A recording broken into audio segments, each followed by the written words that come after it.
Match à élimination directe, chaque déplacement des clubs français s'est soldé par une défaite. 7-0, donc celle-ci, la première de cordée en 1977. Eh bien, les Verts s'inclinent 3-1 au match retour, en quart de finale retour de la Coupe des vainqueurs, le club des champions, la C1. Comment traduire la magie d'Anfield? Suivons le guide avec l'ancien joueur Djibril Cissé, qui nous regarde certainement, c'est notre meilleur client. C'était dans l'équipe de Greg, c'était dans le pourquoi. Regardez, suivez le guide. C'est un stade très spécial et ça se sent déjà avant l'entrée. Il y a un respect même de l'équipe adverse qui attend que nous on passe. Nous on attend que les supporters finissent de chanter You Never Walk Alone.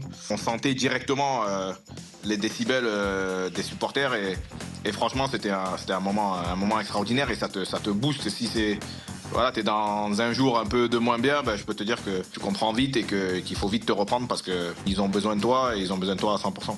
7 matchs et 7 défaites des clubs français à Anfield face à Liverpool dans une confrontation indirecte. Je ne vais pas parler du petit Valbuena qui marque pour Marseille, c'était au premier tour de la Ligue des Champions.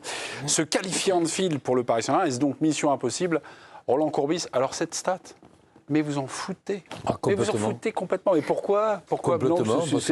C'est des histoires, c'est des trucs à dormir debout. Bon, mais déjà, le numéro 7, je le déteste depuis tout petit. Ah oui? À l'âge de 7 ans... C'était les ailés qui vous causaient des... Le 7 juillet, ça fait 7, 7 et 7. J'ai failli me fracasser et j'ai failli mourir. Donc, depuis ce jour-là, évidemment que le 7, c'est pas un copain. Bon, si ça avait été 8 défaites, alors. Voilà, mais pour en revenir, non. Mais si ça avait été même 7 victoires... Ouais. Eh bien, on ne boirait pas le champagne pour la qualification du Paris Saint-Germain, que on s'en fout de ce qui s'est passé. Ce qui nous intéresse, c'est le match de demain. Ok. Bon, sur la magie d'Anfield, moi j'ai quelques grands coachs qui nous parlent de la magie d'Anfield dans les matchs aller-retour. On va commencer par Arsène Wenger. Les autres, je ne les cite pas, je pense que vous allez les reconnaître. In Europe, they do well. Why? Anfield. Home game. This is the most heated stadium in Europe. In a return game, that's the only place you don't want to go is to Anfield because the atmosphere, everything is special there. Quan diuen This is Anfield és per aquesta sentència de This is Anfield hi ha una raó, no és una cosa en marc que té algú que no té en cap altre cap del món. One of the best atmospheres that I have ever played football is Anfield. Marvelous atmosphere. To win. You never felt safe there? Never, no, never. Ferguson used to rest player, not because they were tired physically, just to make the week before, to make sure mentally you're ready to play on field.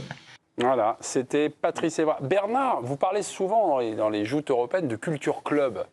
Est-ce que l'importance de ce lieu-là, Anfield, est-ce que ça compte dans cette culture club? Est-ce que finalement il y a des choses qui se passent?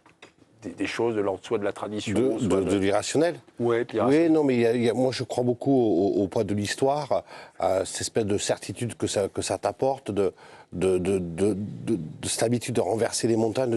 On sait aussi comment faire, parce qu'ils ont l'expérience de jouer des Ligues des Champions, ils en ont quand même gagné quelques-unes. La seule question que je me pose, c'est maintenant, dans ce football marketé et moderne, si c'est le même public en Première Ligue qu'en Ligue des Champions. Je me souviens quand j'étais allé avec Bordeaux, on avait tous été un peu surpris et déçus, parce que c'était la Ligue Europa, je crois, à l'époque.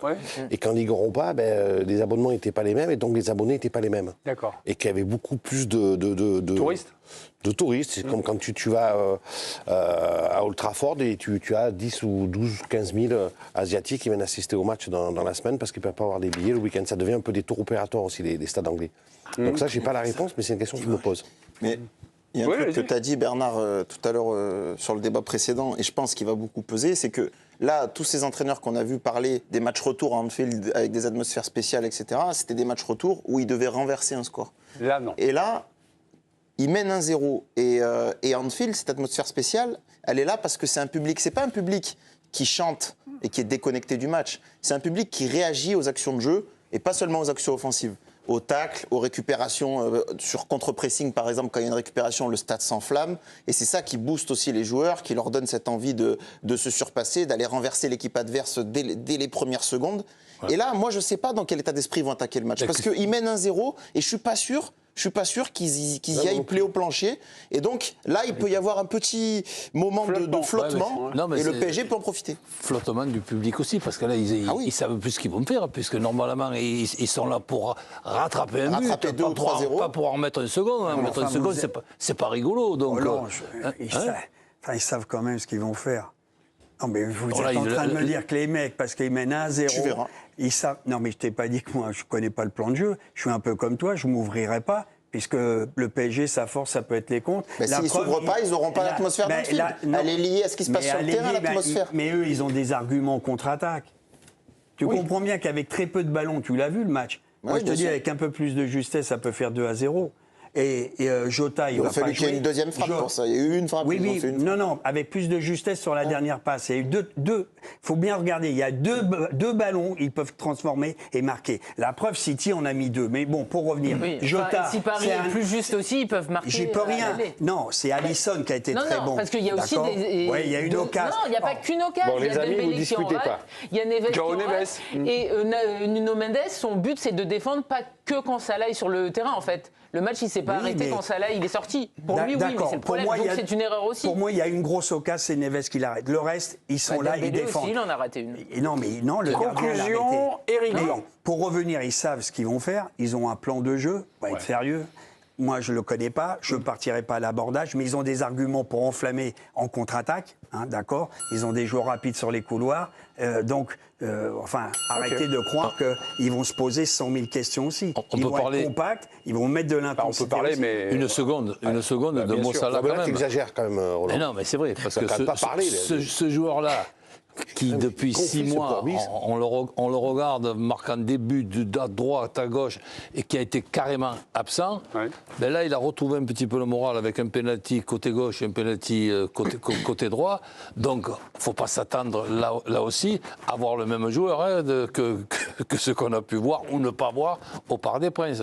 Donc attention quand même, et quand je vois la fermeture de Mendes, où on a eu 3 Parisiens dans une cabine téléphonique là, pour permettre à l'attaquant de mettre son plat de pied, il faudra qu'on se dispose un peu différemment pour être un peu plus solide par rapport aux attaques qu'il va y avoir demain et qui n'ont pas eu lieu au premier match. C'est sympa, Roland, mais tu laisses passer par les ricots. Paris qualifié, est-ce Mission Impossible? Mission Impossible, d'ailleurs, tiens, c'est quelque chose qui a inspiré le journal de l'Équipe.